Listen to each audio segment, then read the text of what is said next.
live. So, what's up, guys? Welcome back to the Artifakt Hour.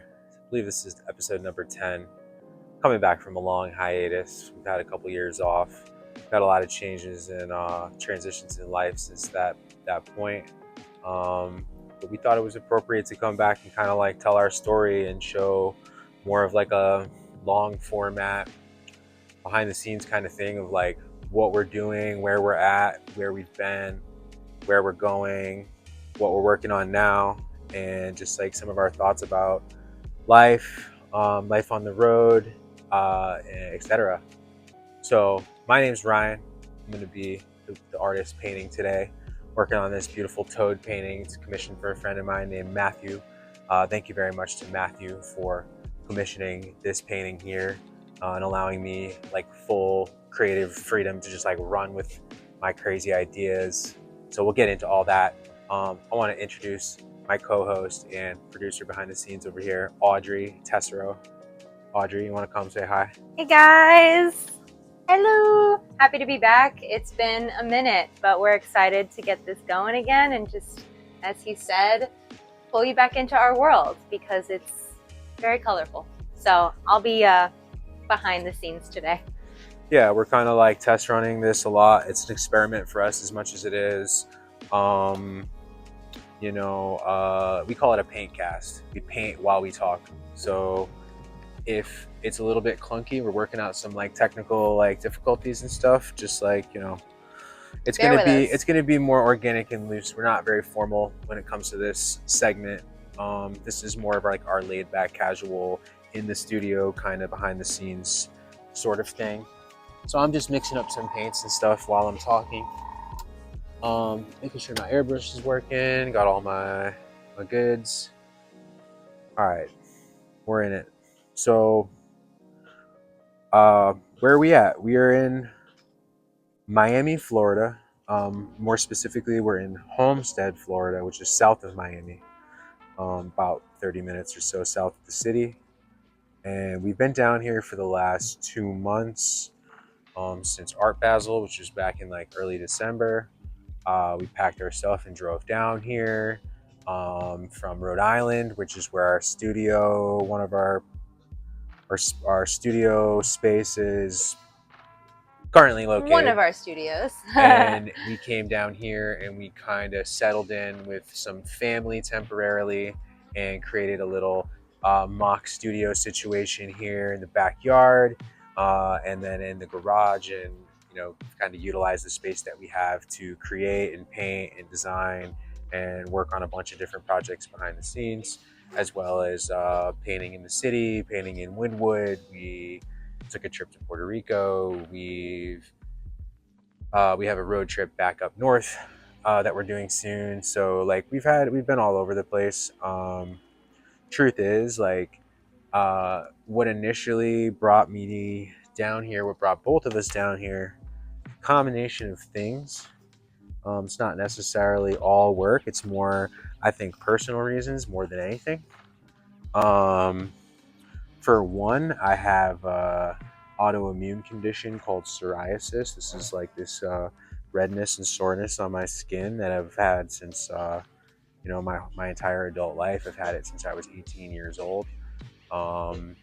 It's a challenging illness to carry. It doesn't define me as a human being, but it does affect a lot of facets of my life. So specifically, the winter, it exacerbates.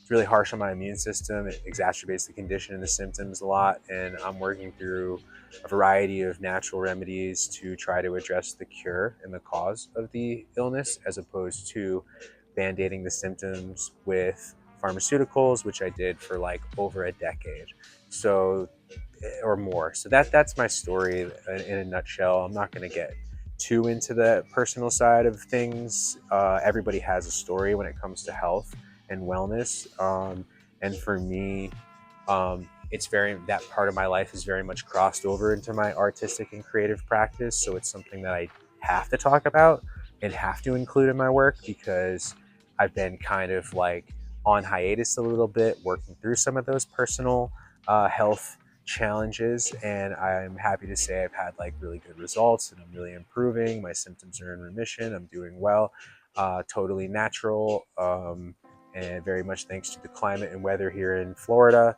Also, very much a lot of natural herbs, natural remedies, good healthy food, lots of water, diet, exercise, yoga. Sunshine and swimming.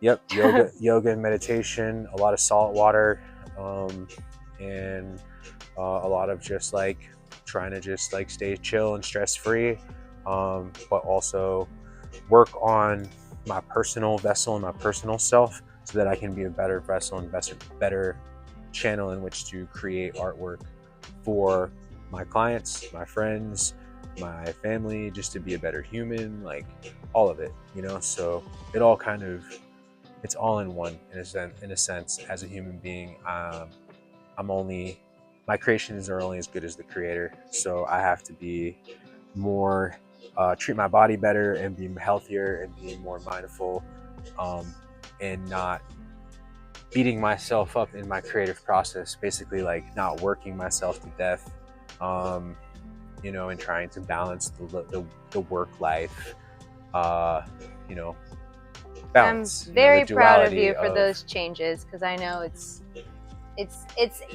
for those of you who know us, maybe you know how much we work, and for those of you who don't know us, we both work a lot.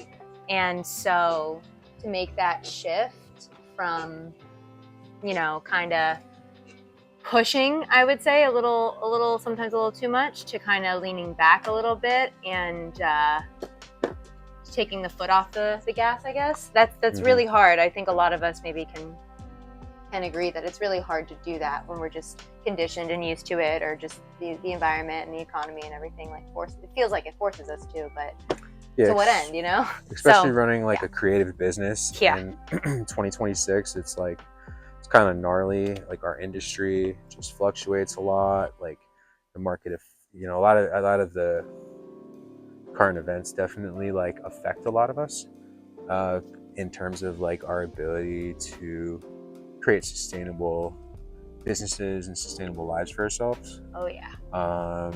You know, it's not like a conducive world to be an artist right now. But nonetheless, we have to adapt and overcome and figure out new ways to keep going. And like for us, like being down here has been inspiring, and it's been good for us to get out of our bubble. It's also been, you know, humbling in being you know, you're a small fish in a big pond, so to speak. You know, Miami has a high number of really talented artists. I mean, some of the best artists in the world are here in this city. So you have a lot of competition when you're trying to get gigs. So for me personally, like I've had a lot of leads. I've had a lot of potential clients, potential gigs, opportunities. Certain things come through, certain things don't. I've definitely like had a lot of nibbles, but very few bites.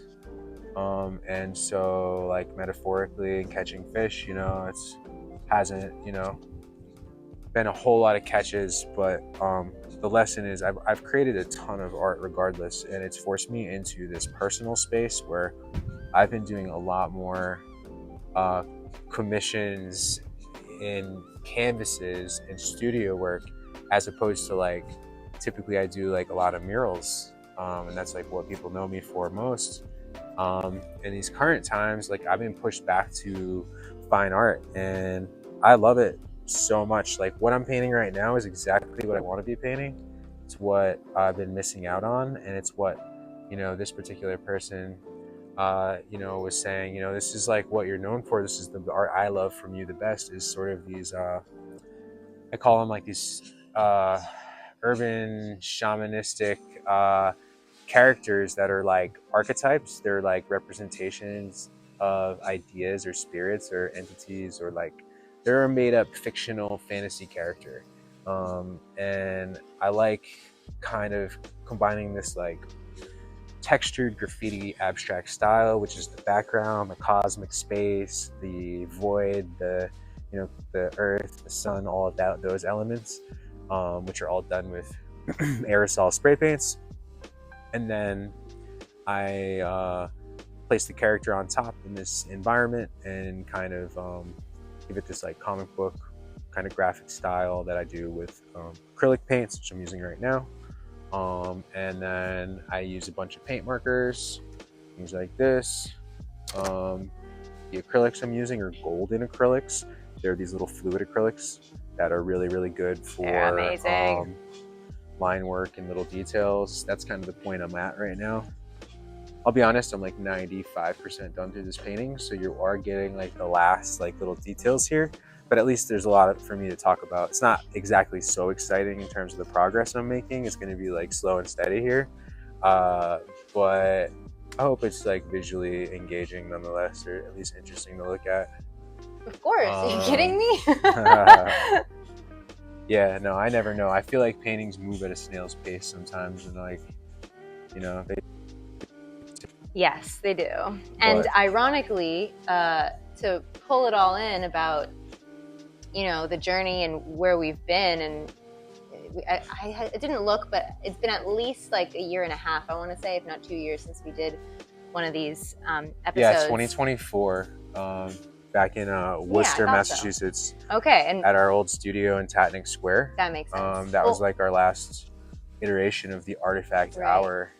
Well, I was just trying to say that it's kind of weird, perfect timing that this piece that you're working on, like, we came down to Miami and he had to build a studio in the garage to even be prepared to paint this thing. I remember you drove down, we packed this canvas blank, drove it down, and then it felt like a journey of a couple weeks between landing here and just being part of Wynwood Mural Fest in Basel and doing all that, and then kind of recovering, and next thing we know, we're building a studio in the garage, all to get to the point of you finally being able to paint. And I remember it was really difficult for you because we are so spoiled and so used to always having all of our gear and all of these walls for us and all these canvases, and we can paint anywhere, anytime, go.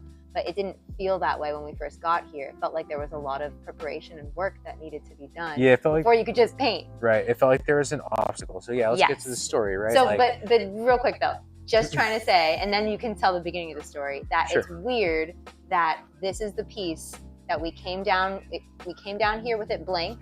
You went through this journey to get it started, and now we're going to be heading up north in a few days, and you're about to finish it. I just find that timing. Yeah, so it's so full circle. So yeah, exactly.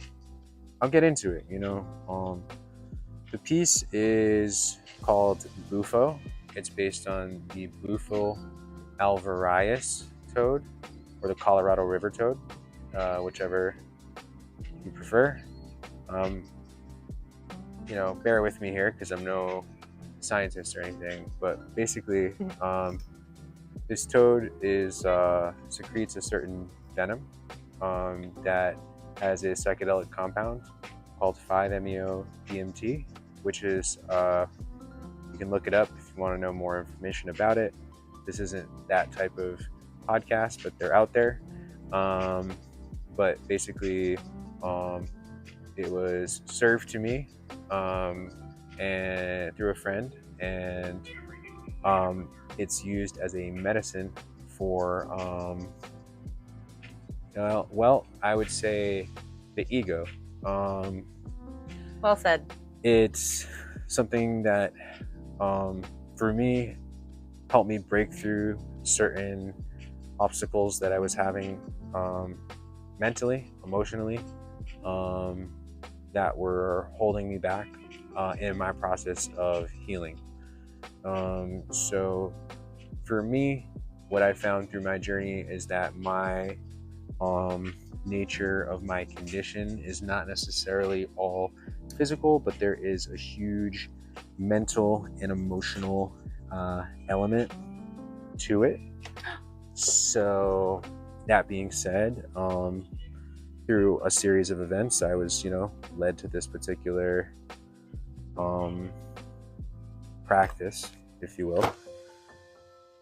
And metaphorically, it's kind of like taking a leap of faith off a off a diving board, or I would say akin to like skydiving.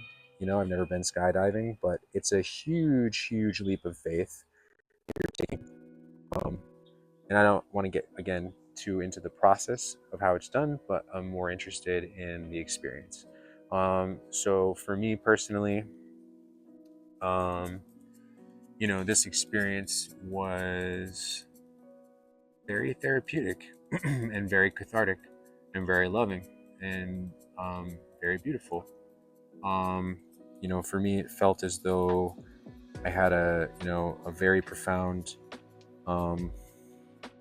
ego dissolution where the room kind of melted away and there were singing bowls being played, and I sort of tuned to myself to the vibration of those singing bowls and kind of fully allowed myself to drop in and let go and fully just receive the experience.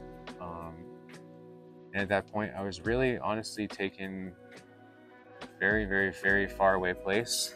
Like it felt as though you're being pulled to what feels like the center of the universe. It feels like you're being pulled up to this, like this white light, so to speak. And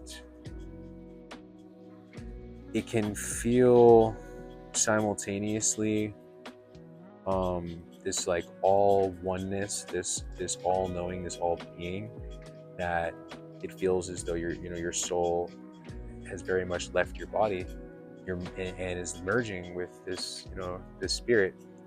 However, simultaneously that can be simultaneously very beautiful and powerful, but also very a bit emotional, can be a bit scary in its profoundness. It's like meeting your creator, or the creation, or the center of of where creation comes from. It feels as though your soul is meeting itself in a way, and it can be very humbling and very profound, but again very challenging and very scary. Not scary, I don't want to use the word scary, I want to use the word it can be very astonishing. And in that, to someone who is afraid of the unknown, that could come off as something that one could be afraid of. However, there's a loving, caring softness, an embrace to the experience that I felt personally, that I felt I was met in the middle, and that I was very much looked over and cared for and very much guided into a very beautiful space, something that I had really longed for and really needed. And it helped me open up a lot of like emotional pathways to healing and going through resolving certain childhood traumas and making peace with that, and making peace with a lot of things and a lot of questions, and I felt like I got answers to some questions. I felt like I resolved a bit of seeking. I think there's sometimes in life we tend to seek answers, and I think this sort of kind of crazy side quest that it took me on to get to this place, to get to this certain experience in certain moment in time, was pretty wild. Like when I really think about how crazy and unlikely and what a weird twisting turning maze it all is, and all was like my life and just things that I've been through and like experiences that I've had, and just what it's like to like be an artist and be and not just any artist, but to be like in the world of like psychedelic art or visionary art or any counterculture art form. It's like there's a different thing to it because you're like on the edge or on the fringe, so it's just it can be a little unpredictable. Why don't we wait for the plane to go by? Yeah, we got a helicopter. We're in airspace. Just not sure if they'll be able to hear you. I feel you. Okay, you were saying? Yeah, we're in an airspace here in Homestead. We're not. It's wild. We're really close to an Air Force base, and it's very active. So if you hear airplanes going by in the background, that's why. You were saying? yeah, so I'm kind of at the point of like describing this piece here. So to get back on track here, um, relating the experience to this painting and how I'm interpreting it myself, because this is just a like a obviously inspired by this particular experience, um, and I'll kind of again relate it and explain it. Um, Life feels like a total side quest in a lot of ways. This book represents life. It represents the story of history, or the way it all plays out on Earth every single day. And it's like a maze, right? And there's a reference to a Fish lyric, "You'll never get out of this maze." This is kind of like based off of the book, if you will, if you like the band Fish. But anyways, this character here floating up in the sky, I mean, essentially that represents a self-portrait. Like that's to me, myself, but that's really the individual who is having said experience with the toad. And the toad, uh, you know, is the reason I represented the toad the way I did, and the reason I like representing characters the way that I do, is I like making them fun. I like dressing them the way my friends dress, or the way I dress, or the way like somebody that I know now and here and now. Like I like making them these like neo wook shaman type, like Whimsical. skater type, like counterculturalists that are also sort of like relatable in the sense of like I feel a lot of us in this day and age, we are kind of like we're navigating uncharted waters. Like a lot of us, whether you're an artist, whatever creative thing you do on the fringe, like there's an archetypal energy to that you're tapping into, like the archetype of the painter, the archetype of the like. So this toad to me, it's like I imagine Bufo as this spirit that is like very fun, very playful, very like happy, and just sort of like on this sort of mystical side quest to find humans that are willing to like meet it in the middle, because it's got a lot of interesting things to say and teach to a lot of us. It's super fascinating. I can't encourage people enough to look into it. Please do your research. All disclaimers aside, I'm not condoning anybody trying this at home, but there's something to be said about the science that is coming out about this particular thing. It's fascinating. So this toad, I had to make him sort of special. I wanted him to kind of have a wizard vibe. He's got the potion, he's got the book, the character and floating in the sky is obviously the human, the individual. What else do we have here? We have, so we down in the bottom I have Earth, and essentially the chain around Earth is representative of the current chains in which like the system, the political climate, the government, institutions, whatever it is, that the grip they have on society and our minds, our lives essentially. But it's a metaphorical chain, and that's something that obviously in this painting is being broken. The key here is that's held by the toad, that's opening the lock, that's unlocking that chain, that metaphorical grip on society, is 5-MeO. I put the molecule here, and it's hard to see in this video, but when I show details of this painting, you'll see it. We're also going to put up prints of this painting on our website. We are? Amazing. Artifakt.shop. This is our new website. It has our new merchandise shop. It has all of my original paintings, has a bunch of Audrey's paintings as well. We're going to be putting out prints, shirts, stickers, all the good stuff. Getting ready for festival season. That's like a whole thing. we'll be doing, hopefully being able to take this paint cast on the road. Definitely gonna take this Like paint that's cast our on the goal, road. is to get some of our friends on, talk to them, do collaborations, paint together. But yeah, so check out artifakt.shop. We'll put That's a link. Artifact with a K. Artifakt with a K. We'll put a link in the description for this video, and yeah, you'll be able to go to that link, and we'll have a print there available for you to be able to purchase. So yeah. Anyways, so back to the story here. The toad, I wanted this whimsical, fun kind of vibe. I wanted like a lot of flair and memorabilia, and he's got like the Grateful Dead pen and the yin and yang and the crystal pendant that's kind of illuminated with the tie-dye t-shirt. Like, to me, those are all like relatable characteristics that make it feel like somebody I know. And also, that's what the experience has, is this very familiar home-like quality that I think is like really important to note.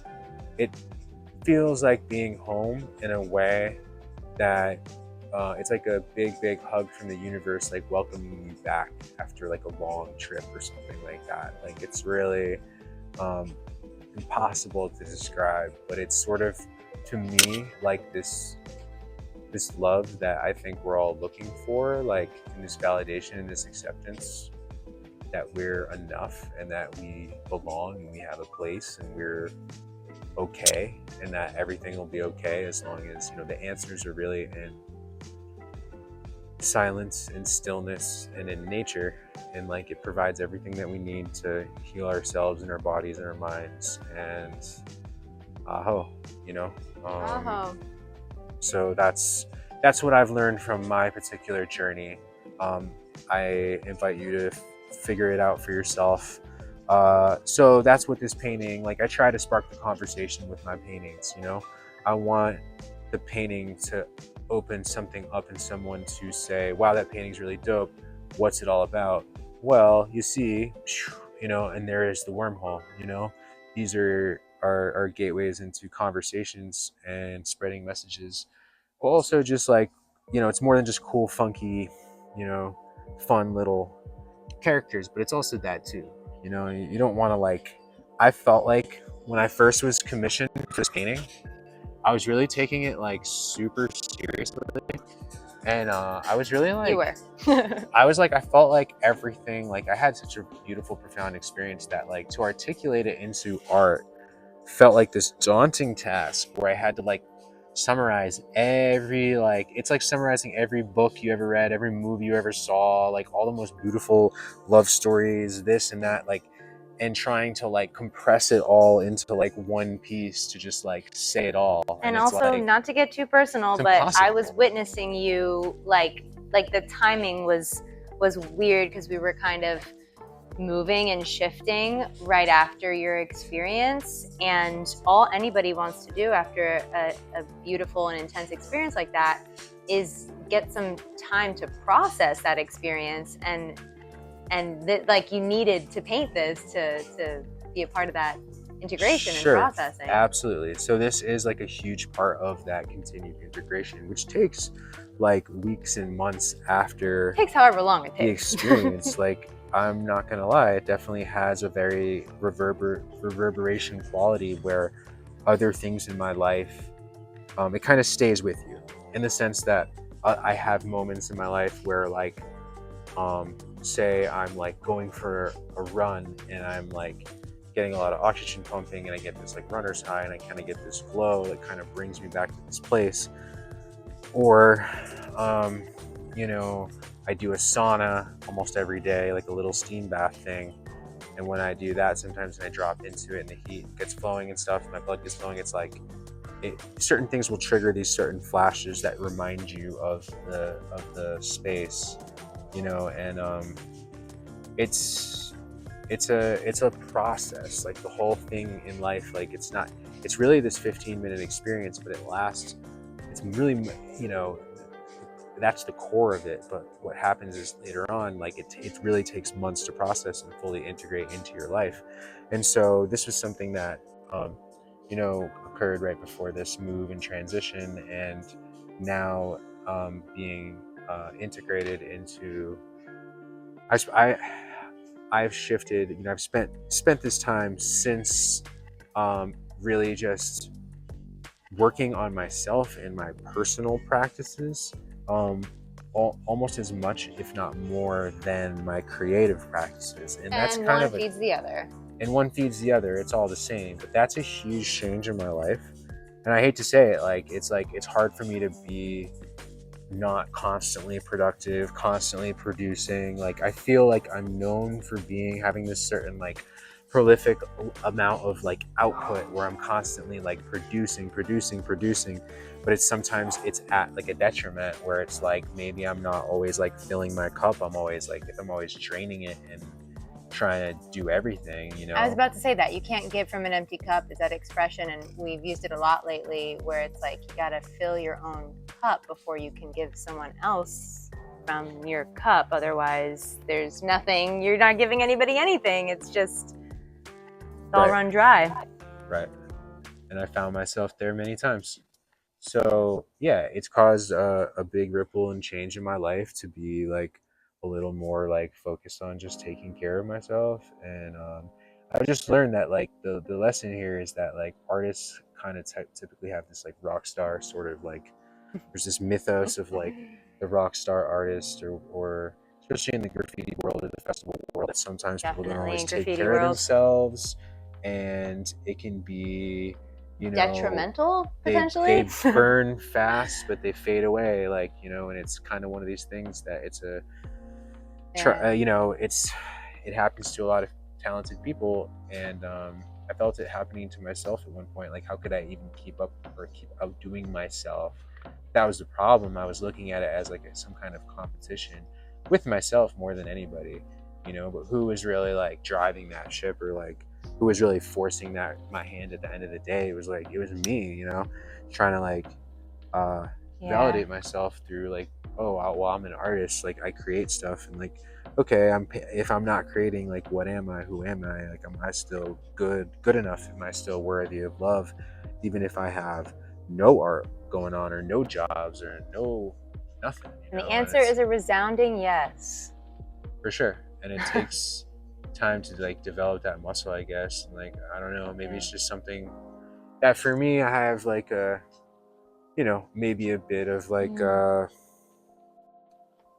don't know, something I just need to work on, in terms of feeling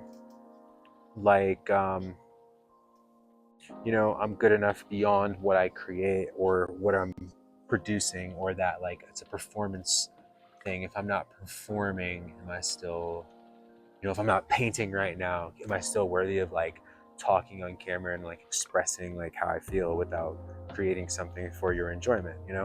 That's kind of a thing. I have to sort of get better at learning that art is an extension of ourselves, and that people are genuinely interested in things we have to say, or as artists. And if not, they can tune out and tune to something else. But in cases like this, when paintings mean something and have a story to it, I'm kind of obligated to tell. I feel as though information, and I feel making arts to share it with an audience, because if there's no audience, what's the point? It's kind of, not yeah, just but making I this feel for myself. True, but I also feel it's just as much having an audience, whoever you are right now watching this. Yeah, you're our audience, but it's more you're our tribe, our community. It's I look at it. That's what it feels like. That's what I want it to feel like. To develop more of, because we have it in all these different places in the world. We're the type of people that we kind of mix into all these different crowds and we really do. Subcultures that are seemingly unrelated, but the crossover is the artwork. And so I feel as though YouTube especially is a really good platform for everybody that can access it for free. It's it's a little more universal, and Yeah. I think it makes our work accessible, and it makes us more accessible, even if we're not like always in one place or the other, which is not always going to be the case. Like, we travel around for our work, like it's part of what we do, it's a necessity for our lives. We're not always going to be in one place at one time, like all the time, and that's just how it is. So we have to create a sustainable model for ourselves where like we're putting out content so we can generate interest in our work. And so we globally. can connect to people, everywhere, from wherever to wherever. Yeah, and we can be here, you know, we can publish the same Paintcast here in Homestead, and next week we can be publishing it in Rhode Island. Which we'll probably do. The next week, you know, we can keep going from there. Our calendar is filled with all types of kick-ass projects that we're going to be doing all 2026. So like after this little phase of like, you know, this little sort of more like yin phase time. Yeah, of working in the studio and kind of recultivating our health and spending time with family and you know, building our connections and our network here in Florida. You know, we have a lot going on. Like, we want to share it. We want to start getting on the ball so that like people are genuinely interested, can follow along as we go, instead of like, you know, us kind of being these like mysterious little, you know, weird little circus monkeys that kind of like, you know, paint shit for money. And it's like, yeah, that's cool. Like we do that. Like, it is our job to be an artist.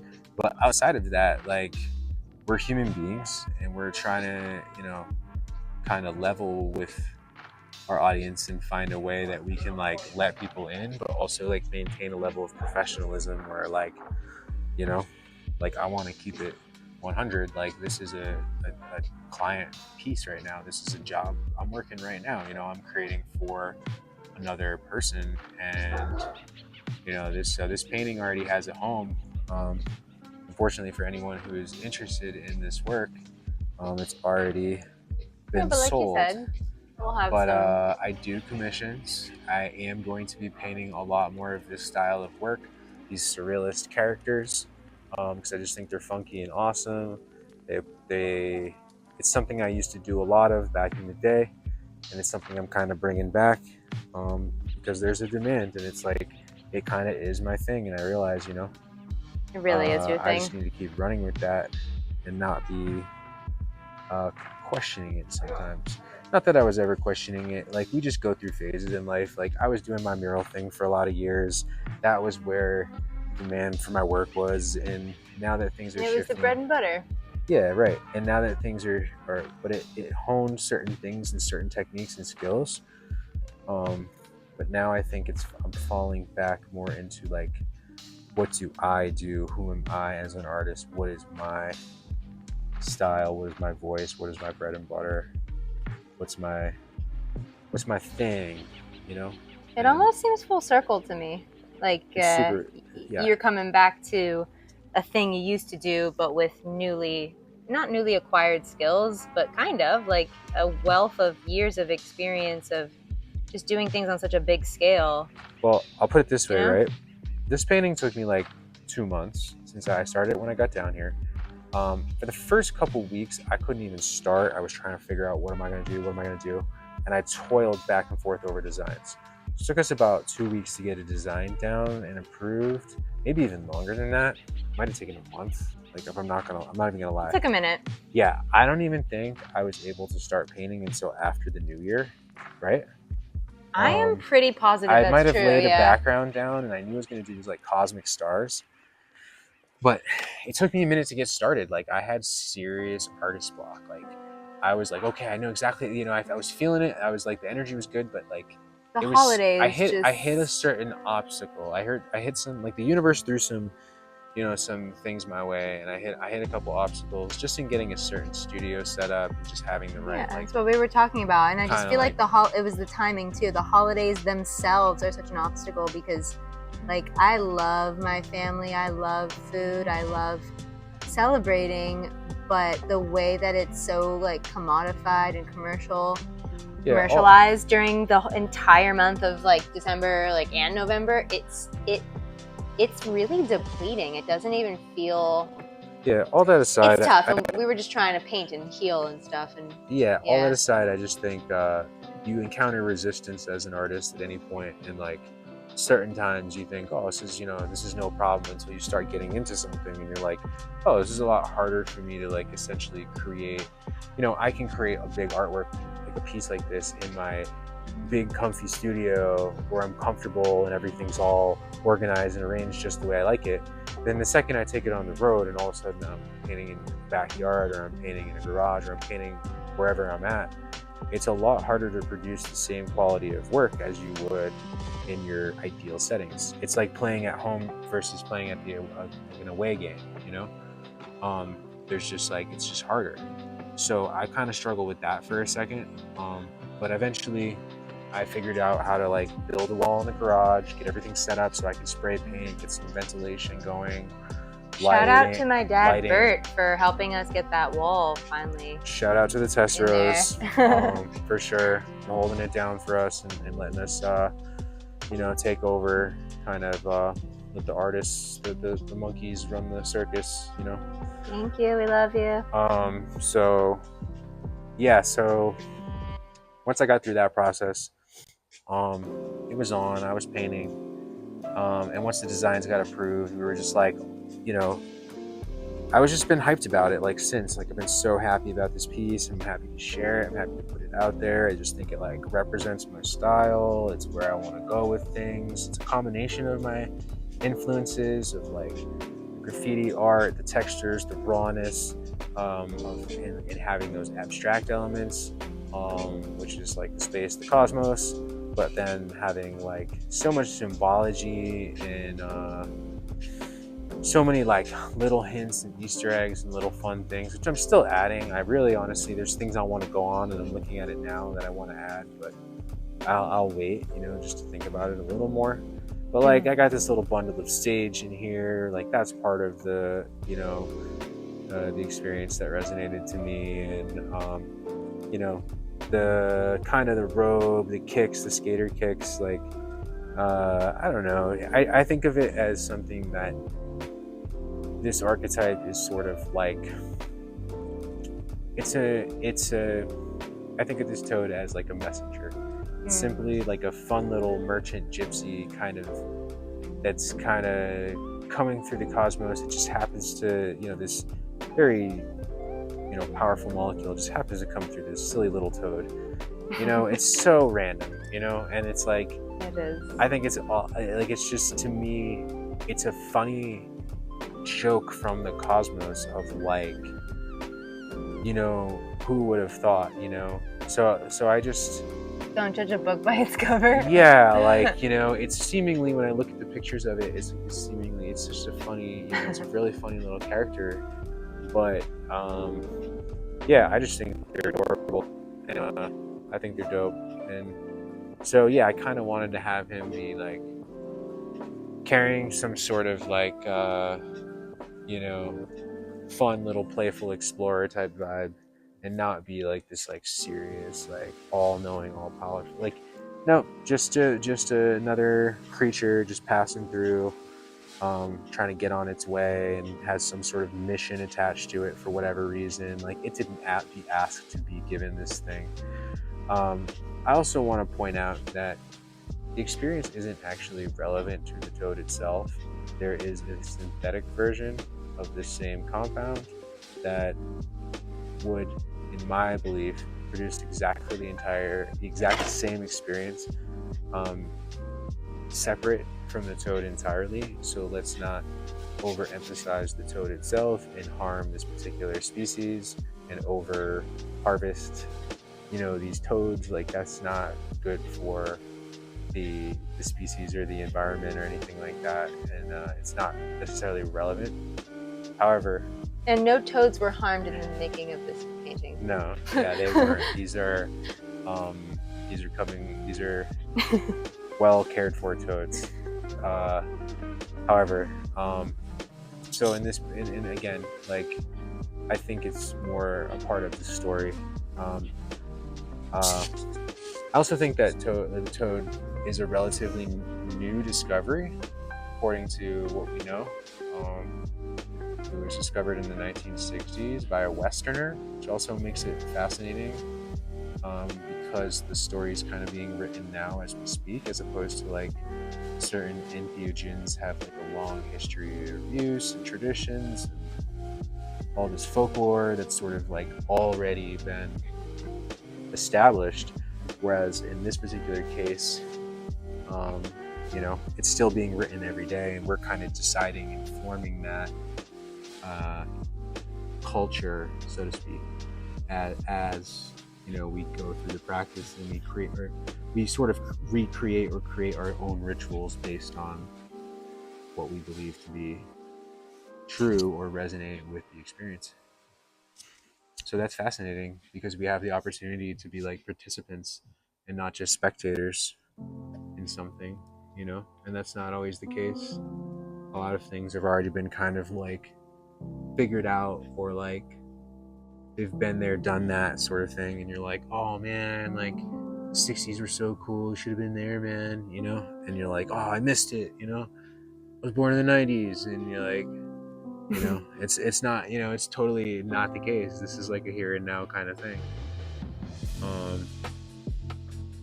So yeah, I hope this painting, for me at least, helps me kind of like understand, and I'll be able to think and connect with the experience anytime just by looking at it. And it's definitely like transformed some of my work. I would say like it's brought me back to what I already knew was my thing.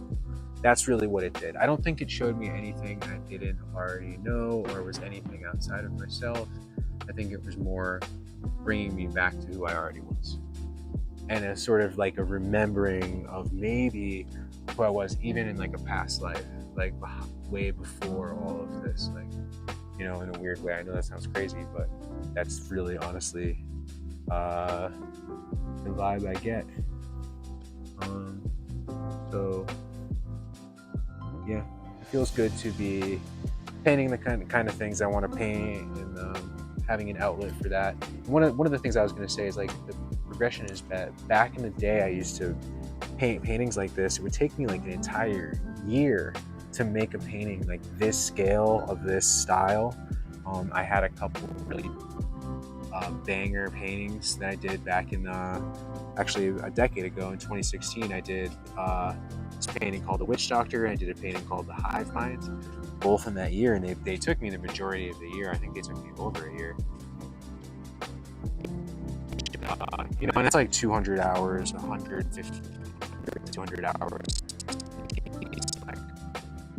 I would say that this one is of equal scale and equal size and equal caliber, but it took me a fraction of the time, so I was able to produce this painting in about a month and a half, altogether about 2 months, and I'm proud of that. Like, it's a faster turnaround. It feels like for me, like I can do a lot more of this kind of work moving forward, and like really lean into these like characters and create this whole like universe of different characters and archetypes that are based on this like urban shamanism kind of series or archetype series. That is something I used to do.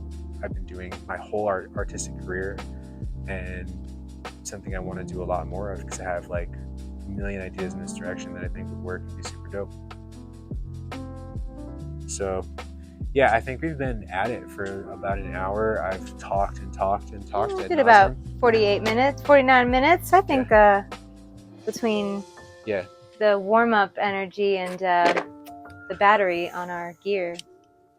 I think this has been good. Okay, cool. Well, I'm just gonna shut up. We'll let it ride until it dies. And I'll get into some airbrushing, which will make a little noise. Ooh, anyways. Perfect. And we'll just throw some juicy stars and we'll actually do some painting since I've been mostly just talking. Love it. You good? But yeah, there's a lot to say. We're gonna definitely do more of these because it would be nice to have a regular thing and an outlet and a platform to be able to talk a little more about the art. Dare I say we'll be back next week. I feel it. Cool shit we do. Yeah. Yeah, and like bring some guests on and actually open our studio up We have a big studio space that, would be a good solid platform for us to do this regularly. So if the audience is there for it and the demand's there, that's something we'll do. My airbrush is a little jammed up, unfortunately. That's what I get for not cleaning. Always clean your airbrush. Yeah, clean your brushes, kids. Don't be like me and neglect your art materials. It's okay. What can I say? I'm in a backyard over here.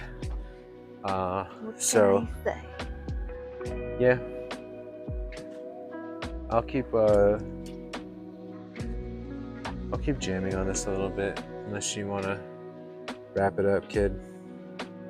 Why don't we let them watch you? Let's see what you got a little bit longer.